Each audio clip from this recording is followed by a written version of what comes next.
Her dress ripped in front of the millionaire. Now he can't take his eyes off her. Emma Collins wasn't the kind of woman people noticed when she walked into a room. She didn't have a dazzling smile that made heads turn, nor did she carry the kind of confidence that said she knew exactly what she wanted. But if you spent enough time with Emma, you'd realize there was something about her that made her impossible to dislike. A kind of clumsy sincerity and a quiet, unshowy kindness that stuck with you. At 29, Emma worked as a receptionist at a small dental clinic in Brooklyn. The job was simple, the pay was modest, but it covered rent and kept her in buttered toast every morning. She lived alone in a cramped third-floor apartment where the kitchen tap had been leaking for 3 months, still unfixed because, well, it wasn't an emergency. Emma's life was a series of tiny accidents, forgetting her umbrella on rainy days, wearing mismatched shoes, spilling coffee on her white blouse 5 minutes before work. She wasn't perfect, and she'd never tried to be. But sometimes on rainy afternoons, watching couples hold hands on the sidewalk, she couldn't help but wonder if there was anyone out there, crazy enough to fall for a girl who always found a way to mess things up. That evening, Emma almost didn't go. Rachel, her best friend and former co-worker, had invited her to a company party at the luxury real estate firm where Rachel had just started working. "Come on," she'd said, "free wine and fancy cheese." Emma hesitated, but free wine won. The problem, she had nothing to wear. Her closet consisted of dresses that were either too short, too tight, or very 2010. So she stopped by a nearby thrift store and found a navy blue dress for $40. It looked decent, maybe even okay, at least under dim party lighting. She twisted her hair into a loose bun, added a swipe of lipstick, and headed out. Emma wasn't expecting much, just a little cheese, 1 glass of wine, and a quiet exit. But fate had other plans. The party was at a posh Manhattan hotel. Warm golden lights, clinking glass, and people dressed like they were attending a gala. Emma felt like a knockoff handbag in a room full of luxury leather. But Rachel nudged her. "Nobody cares. We're here for the food, not Fashion Week." Then Rachel led her to meet her boss, Liam Bennett. As Emma turned to shake his hand, she heard a click, a tiny sound, but to her it might as well have been a thunderclap. The zipper on the back of her dress had popped open, and in less than a second, the entire dress slipped down, revealing her pale beige underwear to a room full of strangers. There was a frozen moment, a few gasps. Emma, speechless, clutched her dress, cheeks blazing red. And Liam Bennett, he stood there, surprised, yes, but he didn't laugh. He didn't smirk. He didn't look away. Instead, he stepped forward, took off his suit jacket, and gently draped it over her shoulders. I'm so sorry," Emma stammered. Liam tilted his head with a calm smile. "No need to apologize. Accidents happen. I once spilled coffee on a company president." Emma stared, unsure whether to be grateful or mortified. What the hell was happening? Rachel quickly rushed her to the restroom. They secured the dress with bobby pins and paper clips. Staring at her reflection, Emma didn't know whether to laugh or cry. "Why me?" she muttered. But just before they left the party, something unexpected happened. Liam Bennett was waiting in the lobby. He handed her a business card, his eyes still carrying that amused glint.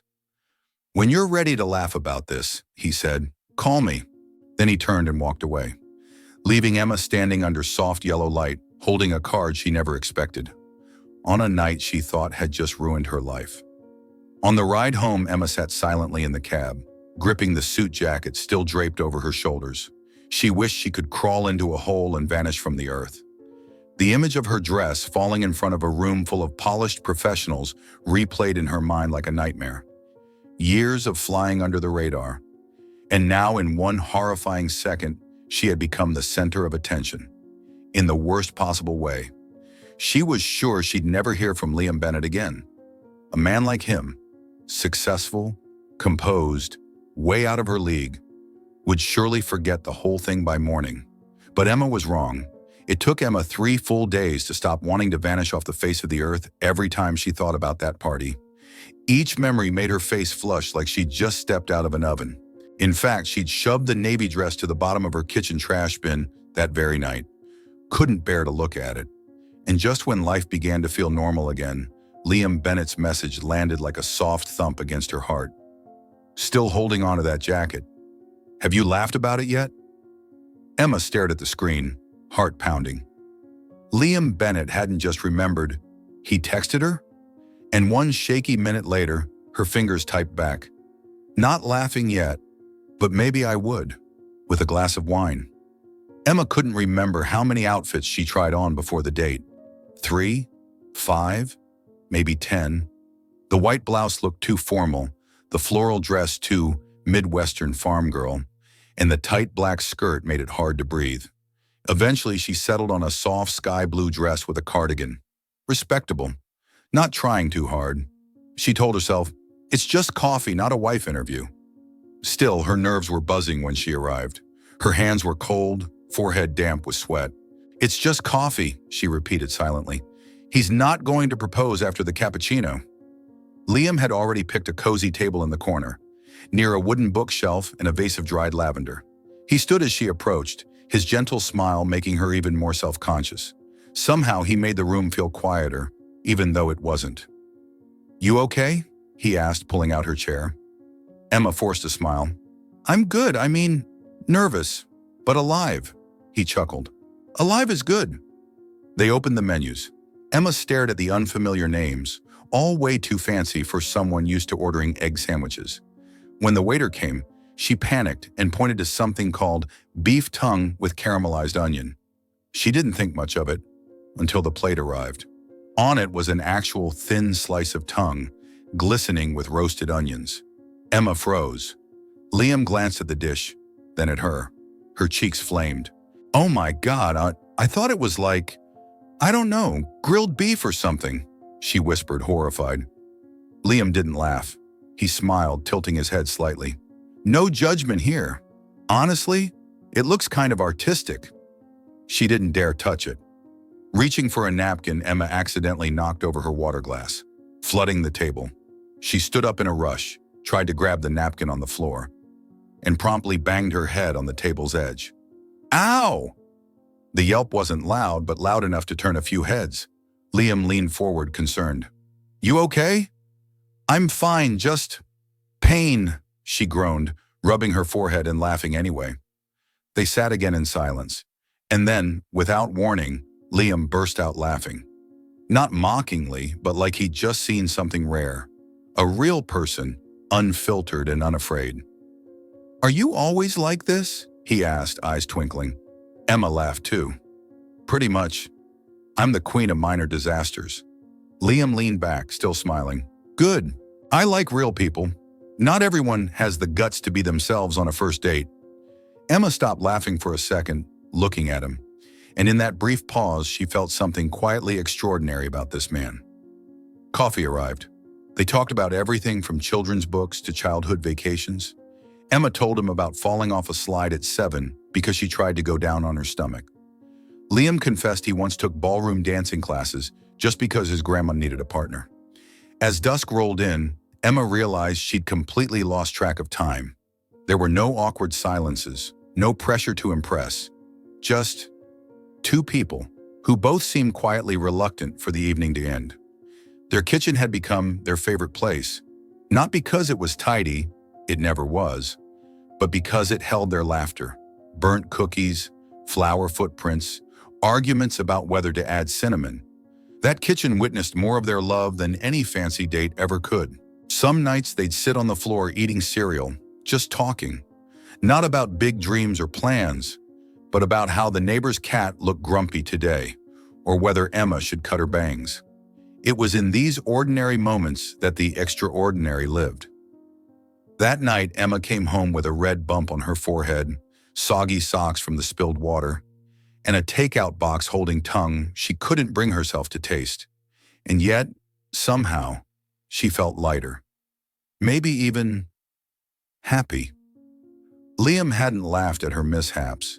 He had really listened, smiled at just the right moments, asked the kind of questions that made her feel seen. There was something about him that let her stop trying to be perfect, because he didn't expect her to be. She wasn't expecting a second date. To her, Liam seemed like a rare, beautiful, one-time experience. Brief, sweet, and impossible to repeat. So when his message arrived the next morning, just one simple line: "Tomorrow night, if you're not planning to injure anyone, I know a place with the best cake in Brooklyn." Emma laughed so hard she dropped her spoon into her cereal bowl. For the first time in a long while, she felt like someone wanted to see her again. Not in spite of her chaos, but because of it. No one would have guessed that after the beef tongue and table head bump incident, Emma and Liam would keep seeing each other, then see each other again, and then regularly. But if someone asked Emma to describe their following dates, she'd sum it up in one word: chaotic. On their second date, she accidentally spilled a full glass of red wine all over Liam's crisp white shirt while gesturing toward the dessert menu. On the third, she tripped in front of the movie theater, nearly dragging him down with her. On the fourth, she tried to say, "I'm having such a good time," but somehow said, "I'm having such a good Liam," making him laugh until he couldn't breathe. The highlight was one night at a fancy French restaurant where Emma dropped her fork straight into her water glass, making such a loud plunk that the table next to them paused their conversation. Emma always blushed, always apologized, and after every date she found herself wondering, why does he still want to see me? But Liam was different. He never seemed annoyed. He'd just laugh, shaking his head with that soft, amused expression. To him, Emma was like a melody with no rhythm, and yet somehow it made you feel warm inside. Clumsy, unfiltered honesty. "You're like a walking blooper reel," he once told her, "and that's what I love most." Gradually, Emma stopped being afraid. She no longer tried to play the perfect girl. She could fumble her words, forget her wallet, or send the wrong emoji, and still get a reply from Liam that simply said, "Still adorable." One night, as they sat on a park bench eating ice cream, Emma casually shared, "I used to dream about doing something for kids, like teaching, storytelling, or maybe starting a tiny little library." She didn't think it was a big deal, but Liam was quiet for a moment, then gave a small nod. Emma didn't notice. She kept eating, and of course, dropped the top scoop right onto the sidewalk. Liam laughed. "I should start carrying napkins when I'm with you. I think a first aid kit might be better." And they both burst out laughing. Emma didn't know that just a few weeks later, Liam would quietly start planning to make that tiny dream of hers come true. In a way she'd never dared imagine, the awkward dates had quietly become sweet memories. No roses, no grand declarations. The connection between Emma and Liam grew like wildflowers after rain, quiet, steady, and real. Emma couldn't remember when Liam's goodnight text became the highlight of her evenings, or when the feel of his hand in hers became something so natural, it felt like it had always belonged there. Everything was beautiful, so beautiful it scared her, because sometimes perfect happiness plants seeds of doubt, especially in someone who's spent her life not being the one people choose. And just when she started to believe she might deserve this love, a headline tore through social media like a slap. A tabloid story read, "From CEO to Savior, is Liam Bennett rescuing another damsel in distress?" The article painted her life like a sad little plot twist. A successful businessman takes pity on a clumsy average woman, a sweet, seasonal distraction. Emma read every word and felt her heart grow cold. Emma read the article 3 times, not because she didn't understand it, but because she didn't want to believe it. The bold headline on a trending online magazine read, "From CEO to Savior. Liam Bennett strikes again?" The article described Liam's dating pattern, always drawn to shy, average, slightly awkward women. The writer dubbed it modern savior syndrome, where a powerful man finds fulfillment by playing hero to those who seem small. Emma didn't want to keep reading, but her eyes stayed locked on the screen. Below the article, the comments section was heating up. Some defended Liam, calling it clickbait. But then, a few familiar names appeared. 2 of Liam's ex-girlfriends using their real accounts left comments supporting the article's claims.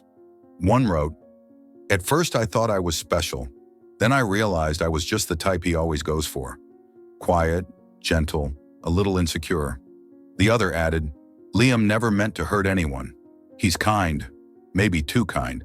But that kindness made me feel small, like I had to be grateful just to be loved."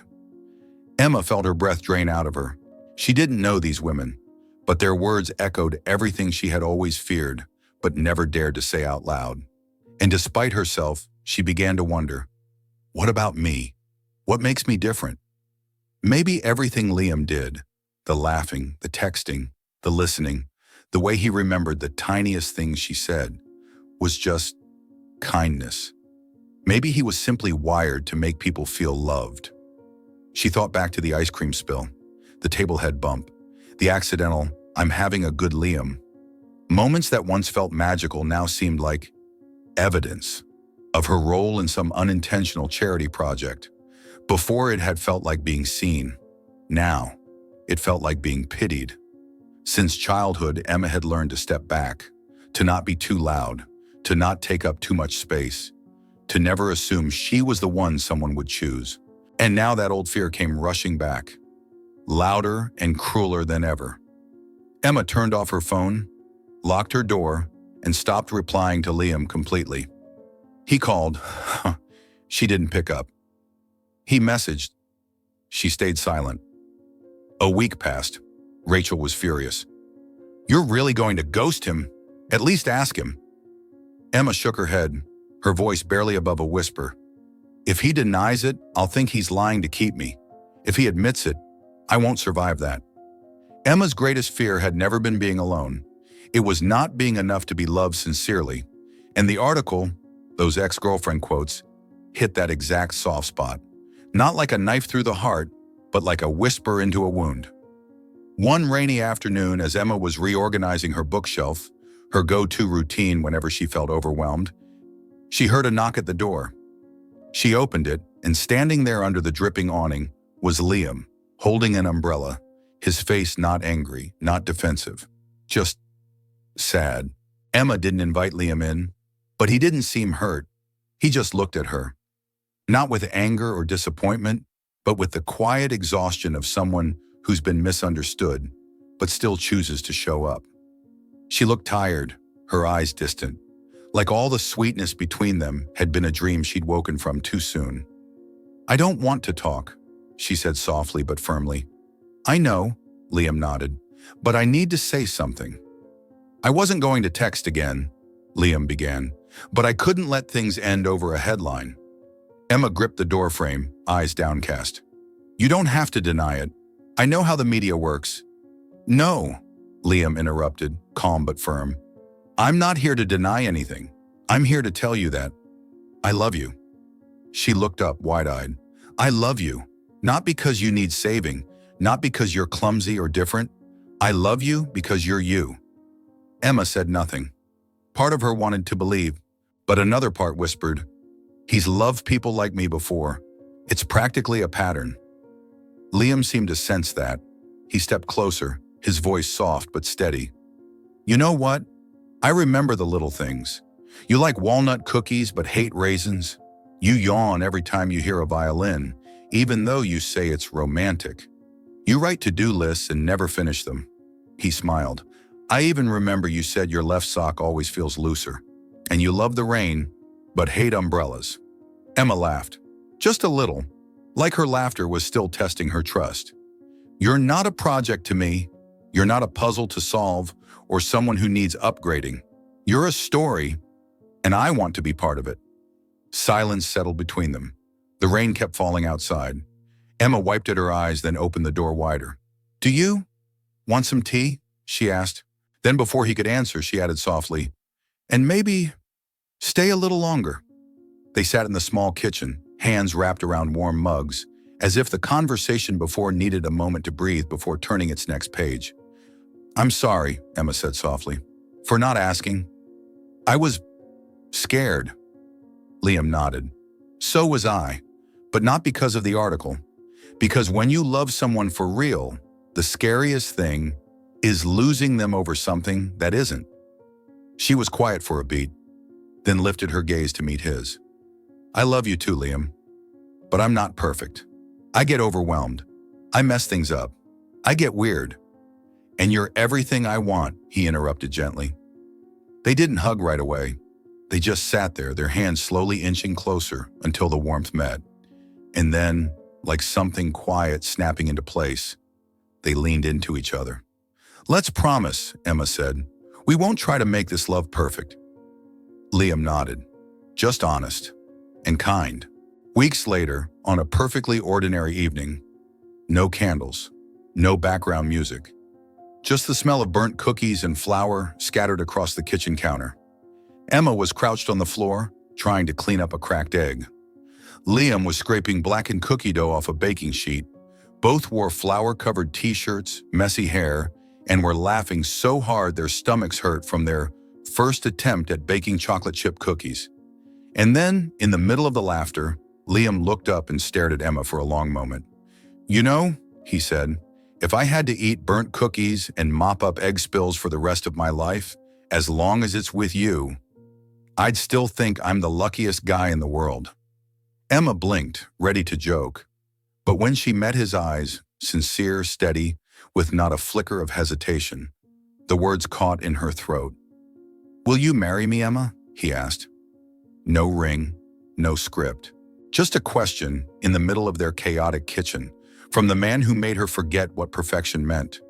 Because together, they had created something better, something real.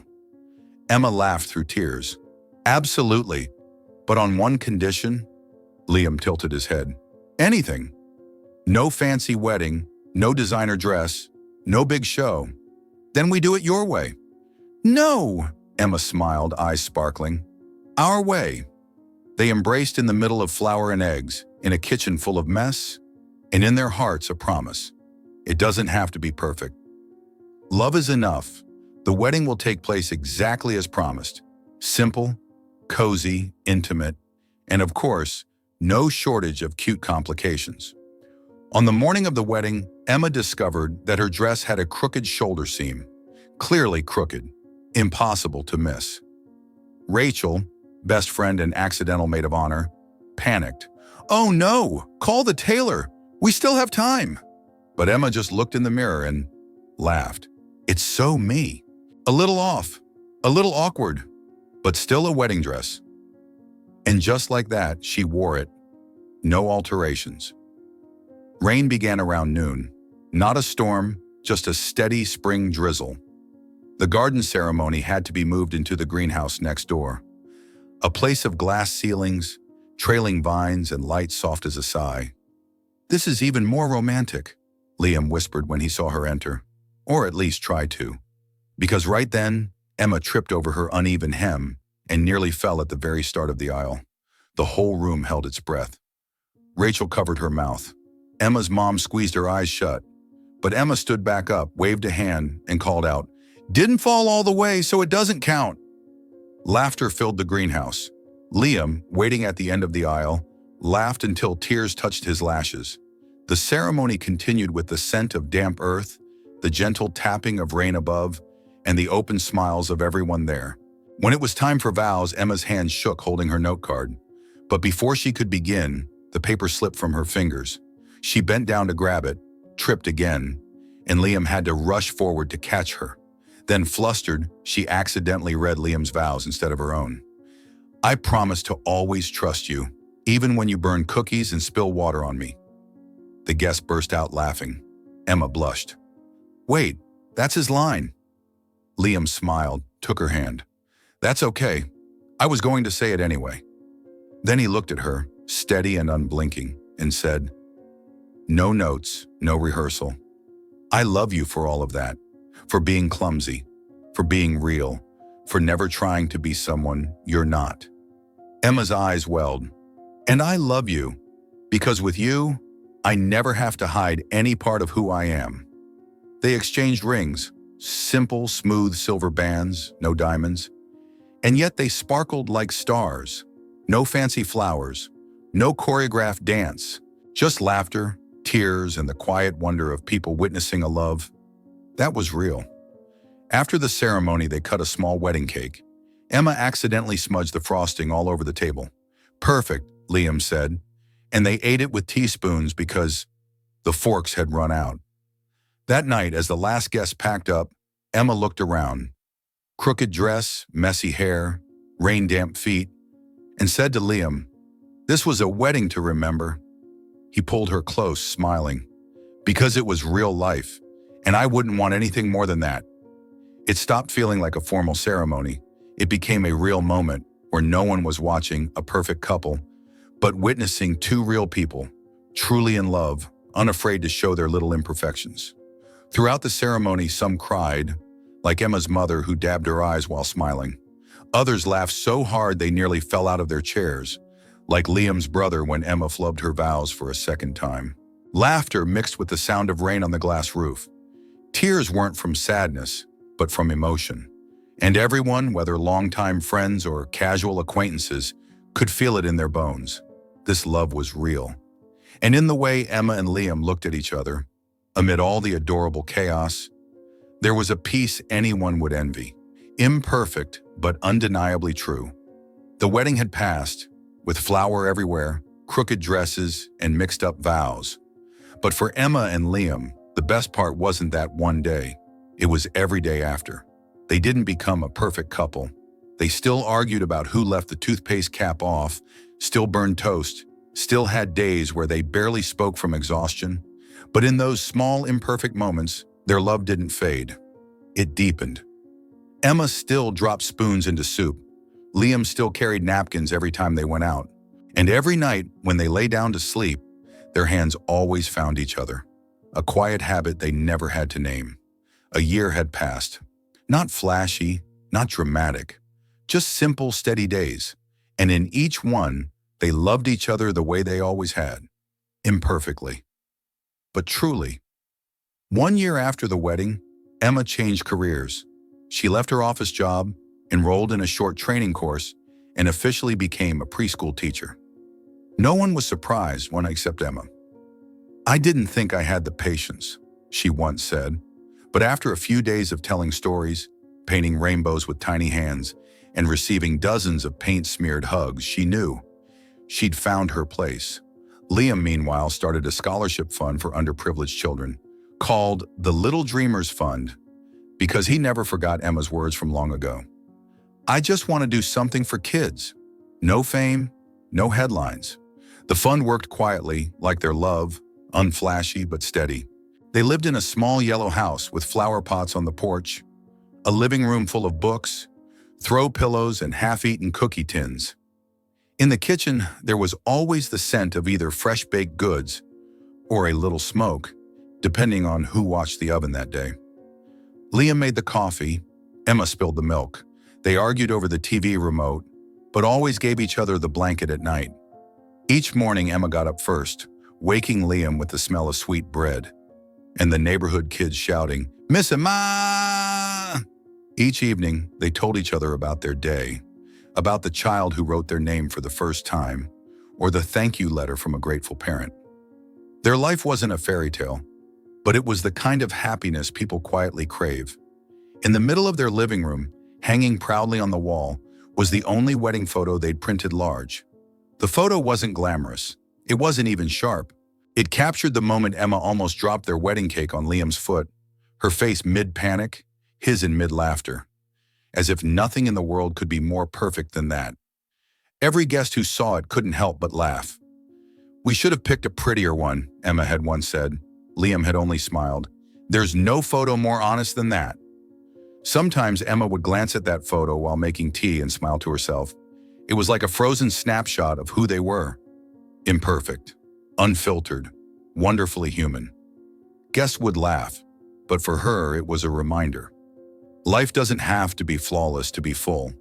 And so they lived, one day at a time, with flour on the floor, children's laughter in the background, whispered jokes in the dark, and stumbles that no longer felt embarrassing, because someone was always there to help you up.